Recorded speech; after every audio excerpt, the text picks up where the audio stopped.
we get into like the self-image and accountability aspect of everything. And we kind of talked about this in the first segment about looking in the mirror and appreciating what it is that you see there.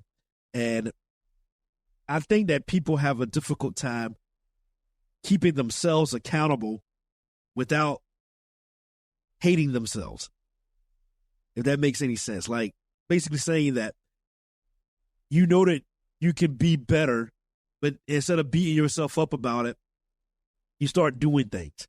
And I think that one of the themes that I've heard so far on this program today is that we all have been in situations, some of it by our own choosing, some of it by circumstances that came to us, and we all kind of reached down and dug something out of ourselves to accomplish the goals that we were trying to accomplish.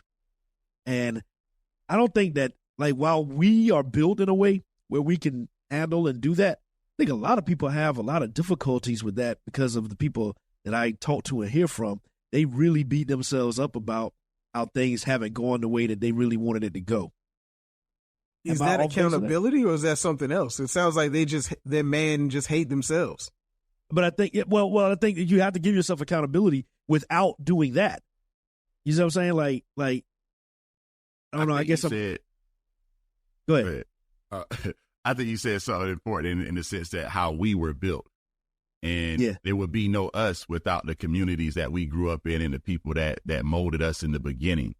I think some people don't have that type of surrounding or that background or community within them or around them in order to have them saying, I recognize this and this is what I need to do. It's like they're in a hole trying to get out. Yes, they see the light, but they don't necessarily have the tools in order to start climbing out, even though they know they want to be out. So thus they make, I ain't gonna say excuses, but that's their reasoning, so to speak, as to why.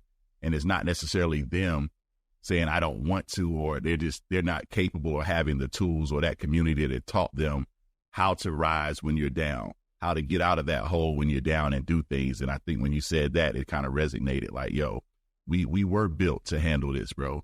And it's up to us to teach the next generation how to get out of situations if they get another Trump in office or, whatever else comes in the future.